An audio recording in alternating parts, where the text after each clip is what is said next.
Hello' everyone, মৰমৰ ছাত্ৰ ছাত্ৰীসকল।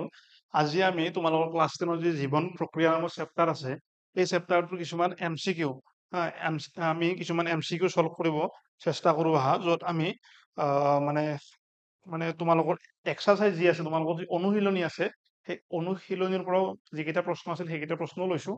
তাৰে বাহিৰে আমি বেলেগ বেলেগ প্ৰশ্নসমূহ লৈছোঁ। গতিকে আমি সেইসমূহ চল্ভ কৰিব ট্ৰাই কৰোঁ তোমালোকে এটা কাম কৰিবা, যেতিয়া তোমালোকে মানে এটা শুদ্ধ উত্তৰ দিয়া প্ৰত্যেকটো প্ৰশ্নৰ এগেইনষ্টত নিজৰে এটা 1 নম্বৰ দি যাবা। যদি উত্তৰটো ভুল হয় মানে 0 দি গ'লে হ'ল বা একো নিদিলে হ'ল, আৰু শেষত তোমালোকে 10ৰ ভিতৰত কিমান নম্বৰ পোৱা কমেণ্ট ছেকশ্যনত লিখি পেলাই জনাবা। তোমালোকে কিমান নম্বৰ পাইছা জনাবা। তেতিয়া তোমালোকে নিজেও গম পালা যে তোমালোকৰ কিমানখিনি পঢ়া হৈছে। বেছি যদি হোৱাও নাই কথা নাই, সময় আছে এতিয়া, আৰু যদি ভালকে হৈছে তো ভালে কথা। গতিকে তোমালোকে শেষত এনেকে জনাবা, আমিও গম পাম তোমালোকে কিমানৰ ভিতৰত কিমান নম্বৰ পাইছা। গতিকে আহাছো আমি আৰম্ভ কৰোঁ। গতিকে আমাৰ ফাৰ্ষ্ট প্ৰশ্নটো কি আছে আমাৰ, যে জীৱৰ শৰীৰৰ বাহিৰৰ পৰা, কি কৈছে আমাক, জীৱৰ শৰীৰৰ বাহিৰৰ পৰা শৰীৰৰ ভিতৰলৈ শক্তিৰ উৎস হ'ল স্থানান্তৰক বা স্থানান্তৰণ যিটো প্ৰক্ৰিয়া আছে, স্থানান্তৰক প্ৰক্ৰিয়াটো কি বোলে, যে জীৱৰ শৰীৰৰ বাহিৰৰ পৰা শৰীৰৰ ভিতৰলৈ শক্তিৰ উৎস হ'ল স্থানান্তৰক প্ৰক্ৰিয়াটোক কি বোলা হয়, বা স্থানান্তৰণ প্ৰক্ৰিয়াটোক কি বুলি কোৱা হয়? কি কি আছে অপশ্যন তোমাৰ? শ্বসন, প্ৰচ্ছেদন, পৰিপুষ্টি আৰু ৰেচন। গতিকে এতিয়া তোমালোকে যোনে যোনে জানা তোমালোকে উত্তৰটো ভাবি লোৱা। মই এতিয়া উত্তৰটো লগালগ ইয়াতে কম, আৰু তোমালোকে কি কৰিবা, লগালগ সেইটো যদি শুদ্ধ হৈছে 1 মাৰ্ক দি যাবা, যদি হোৱা নাই এটা 0 বা মানে এটা 0 দি যাবা। ঠিক আছে, যে জীৱৰ শৰীৰৰ বাহিৰৰ পৰা শৰীৰৰ ভিতৰলৈ শক্তিৰ উৎসৰ স্থানান্তৰক কি বুলি কোৱা হয়? তোমাৰ পৰিপুষ্টি বুলি কোৱা হয়। আমি বেলেগ কালাৰ এটা লৈ লওঁ চিনি পাবৰ কাৰণে ভালকে।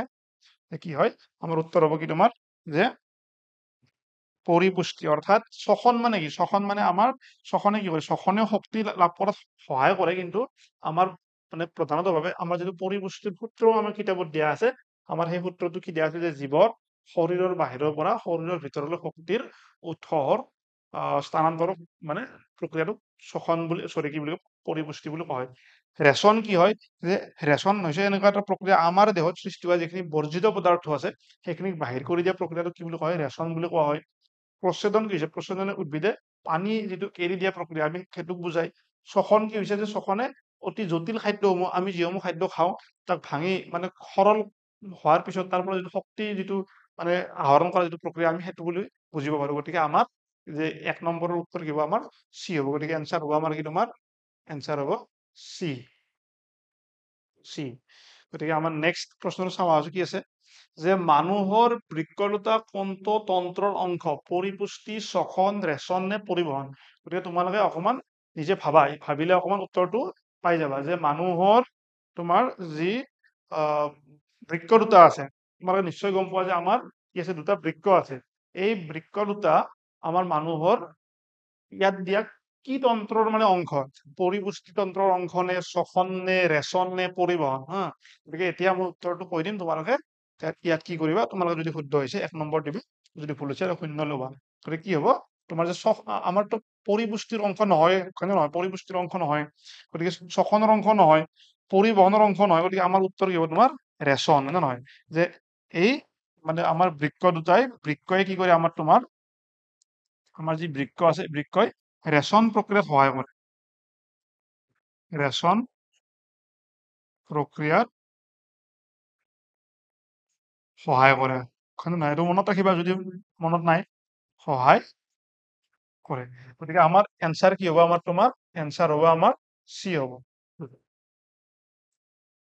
নেক্সট কি আছে চোৱা, যে উদ্ভিদৰ দেহত জাইলেমৰ কাম কি? যে আমি জানো যে উদ্ভিদৰ দেহত জাইলেম নামৰ এটা বস্তু থাকে, জাইলেম নামৰ এক কলা থাকে। এই জাইলেম কলা বা জাইলেমৰ কাম কি? একচুৱেলি আমাক ইয়াত সুধিছে।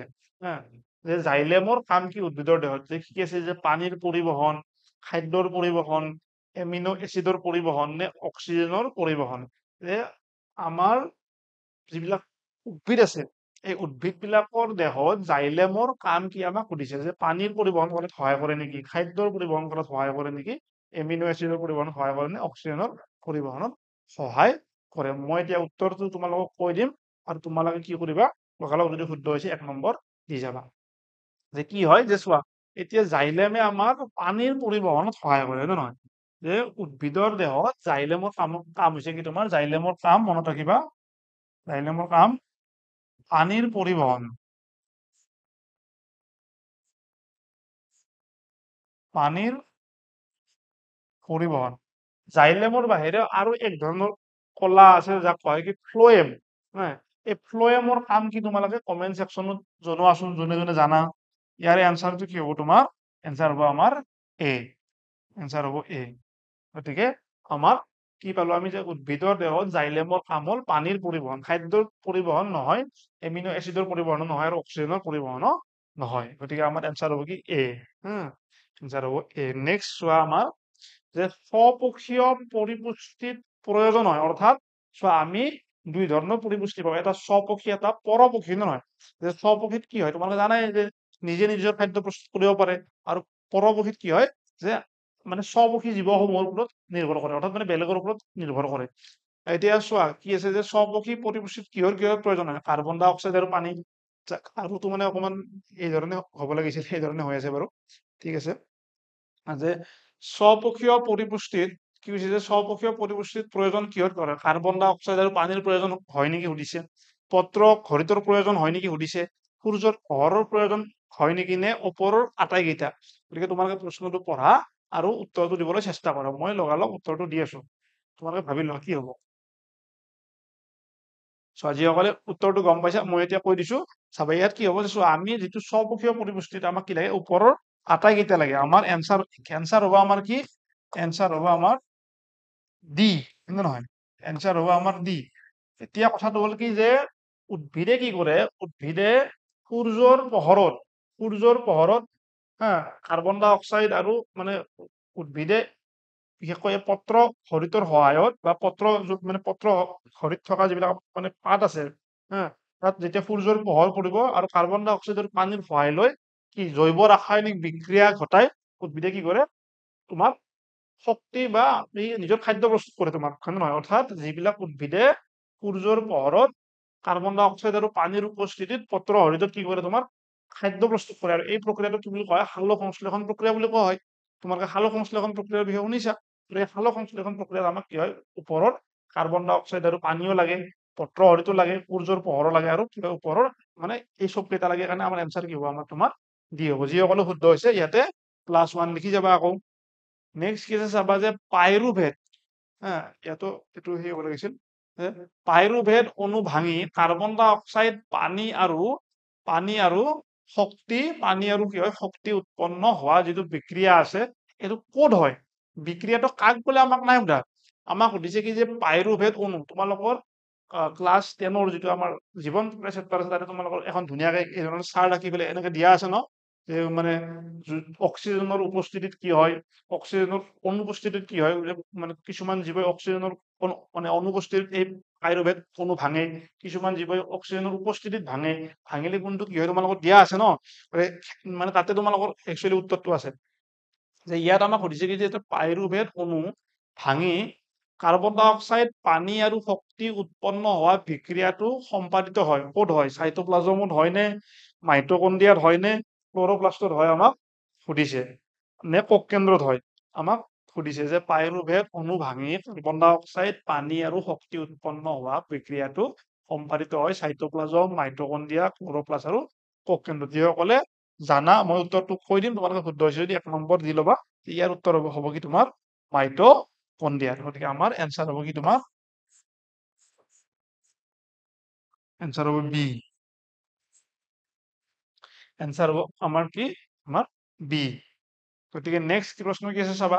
কোনটো গেছ সালোক সংশ্লেষণত ব্যৱহাৰ হয় বা সালোক সংশ্লেষণ প্ৰক্ৰিয়াত ব্যৱহাৰ হয়? আমাক ইয়াত সুধিছে যে oxygen gas, nitrogen gas, carbon ডাই অক্সাইড গেছ নে হাইড্ৰজেন গেছ। গতিকে তোমালোকে সালোক সংশ্লেষণ যিটো বিক্ৰিয়া আছিল এই বিক্ৰিয়াটো তোমালোকে পৰীক্ষাৰ বাবে মুখস্থ কৰিবা, যথেষ্ট এটা গুৰুত্বপূৰ্ণ সেই হয়।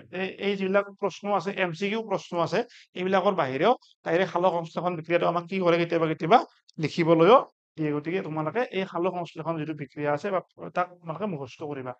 এতিয়া চোৱাচোন যে সালোক সংশ্লেষণ প্ৰক্ৰিয়াটো আমাক কিহৰ প্ৰয়োজন? অক্সিজেন লাগে নেকি সালোক সংশ্লেষণ হ'বলৈ? আমাক নাইট্ৰজেন লাগে নেকি? আমাক কাৰ্বন ডাই অক্সাইড লাগে নেকি? আমাক হাইড্ৰজেন লাগে নেকি? গতিকে তোমালোকে নিজে অকণমান চিন্তা কৰাচোন সালোক সংশ্লেষণ বিক্ৰিয়াটো কি আছিল তোমাৰ? মই অলপ আগতে কৈছোৱে, অকমান হিন্টছ দিছোৱে, গতিকে তোমালোকে যিসকলে মনত কৰিছে উত্তৰটো মই কৈ দিছো যে উত্তৰ হ'ব কি আমাৰ তোমাৰ কাৰ্বন ডাই অক্সাইড। যে সূৰ্যৰ পোহৰত নহয়, যে আমাৰ কি হয় তোমাৰ, যে সূৰ্যৰ পোহৰত আমাৰ মানে উদ্ভিদে খাদ্য প্ৰস্তুত কৰে, খাদ্য প্ৰস্তুত কৰি আমাৰ কি হয় যে C6H12O6 হয় নে নহয়, আমি গ্লুকোজৰ অণু পাওঁ শেষত গৈ পেলাই। গতিকে আমাৰ এই যিটো বিক্ৰিয়া আছে, বিক্ৰিয়াটো মনত ৰাখিবা, আৰু আমাৰ এনচাৰ কি হ'ব তোমাৰ, আমাৰ চি হ'ব।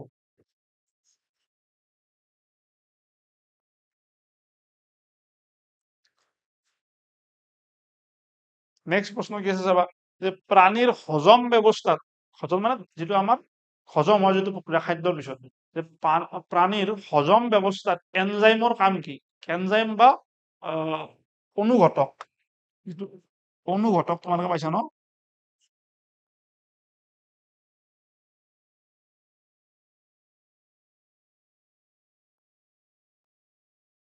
জৈৱ অনুঘটক, সেই জৈৱ অনুঘটকৰ কথা সুধিছে, যে প্ৰাণীৰ হজম ব্যৱস্থাত জৈৱ অনুঘটকৰ কাম কি? ইয়াত ডাইৰেক্ট ইয়াতো লিখি ল'ব পাৰা, জৈৱ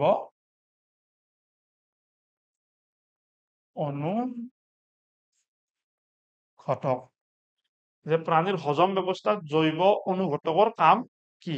যে শক্তি যোগান ধৰা, খাদ্যৰ গঠনৰ বৃদ্ধি, খাদ্যক ভাঙি সৰল ৰূপত পৰিণত কৰা, নে খাদ্য সংৰক্ষণ কৰা। চোৱা, তোমালোকে জানা যে কি হয়, এই জৈৱ অনুঘটকে বিশেষকৈ তোমাৰ যিবিলাক তোমাৰ আমাৰ পৰপক্ষী জীৱ আছে, বা যিবিলাকত মানে স্বপক্ষী নহয়, যিবিলাক পৰপক্ষী আছে, এই পৰপক্ষী জীৱসমূহৰ মানে শক্তি যোগান ধৰাত বেছিকৈ মানে ই ভূমিকা লয়। গতিকে এতিয়া ইয়াৰ উত্তৰটো কি হ'ব? চোৱা, শক্তি যোগান ধৰাতো নহয়, আমাক খাদ্যই শক্তি যোগান ধৰে।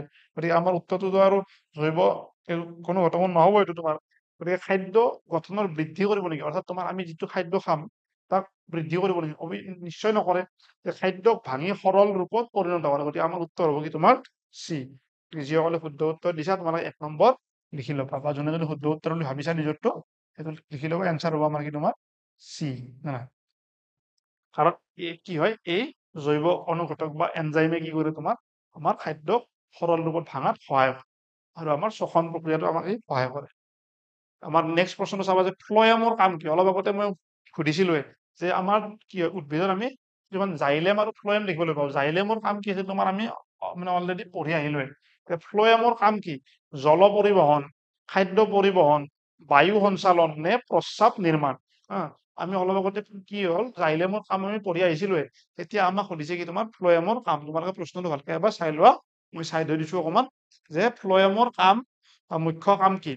যে জল পৰিবহন, চোৱা বেলেগ বেলেগ কিবা কাম কৰিব পাৰে, আমাক মুখ্য কামটো সুধিছে যে মেইন কাম কি তাৰ, যে ই প্ৰস্ৰাৱ নিৰ্মাণ কৰে নেকি, প্ৰস্ৰাৱ নে বায়ু সঞ্চালন, মানে বায়ুটো অহা যোৱাত সহায় কৰে নেকি, নে খাদ্য পৰিবহন কৰে নেকি, নে জল পৰিবহন কৰে নেকি, নে ফ্লয়ামৰ মানে বেলেগ কিবা কাম কৰে।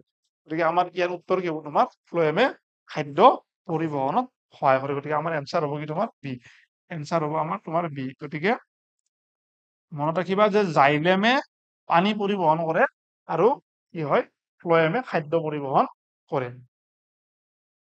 নেক্সট প্ৰশ্ন কি আছে চাবা, উদ্ভিদত বায়ু বিনিময় প্ৰধানতঃ কেনেকৈ হয়? আচ্ছা, এইটো সেই হৈ আছে বাৰু, যে তোমাৰ উদ্ভিদত বায়ু বিনিময় কেনেকৈ হয়, আমাক ইয়াত সুধিছে। অকমান স্পেলিংটো মিষ্টেক হৈ আছে। যে উদ্ভিদত বায়ু বিনিময় প্ৰধানতঃ কেনেকৈ হয়?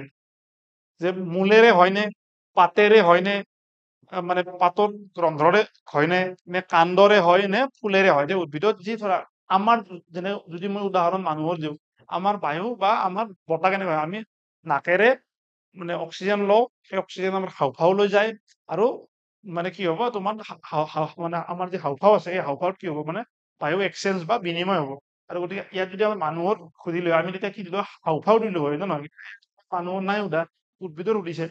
উদ্ভিদত তোমালোকে এতিয়া কি হ'ব চিন্তা কৰা, মানে ইয়াত এতিয়া তোমাৰ মূলেৰে হ'বনে, মানে পাতৰ ৰন্ধ্ৰৰে হ'ব, নে কাণ্ডৰে হ'ব, নে ফুলৰে হ'ব? গতিকে যিসকলে গম পাইছা, ইয়াৰে কি হ'ব উত্তৰ, তোমাৰ এনচাৰ হ'ব আমাৰ তোমাৰ এনচাৰ হ'ব আমাৰ বি।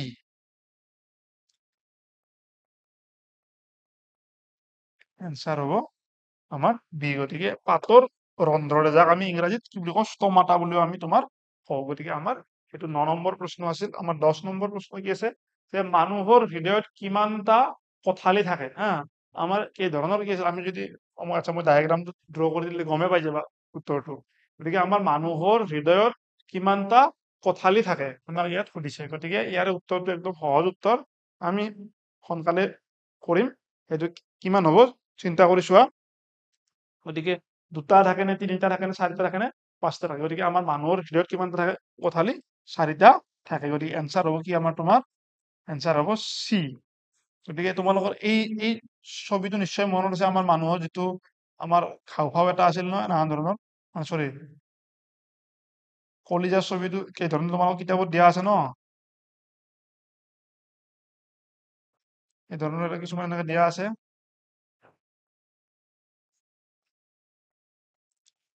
গতিকে ইয়াত এটা কোঠালি দুটা কথা এটা দুটা তিনিটা চাৰিটা। গতিকে এই টোটেল ৪টা কোঠালিৰ কথা আমাক সুধিছে। গতিকে আমি 10টাকৈ প্ৰশ্ন সলভ কৰিলো। এতিয়া তাৰে 10ৰ ভিতৰত তোমালোকে কিমান পালা কমেন্টত জনাবা।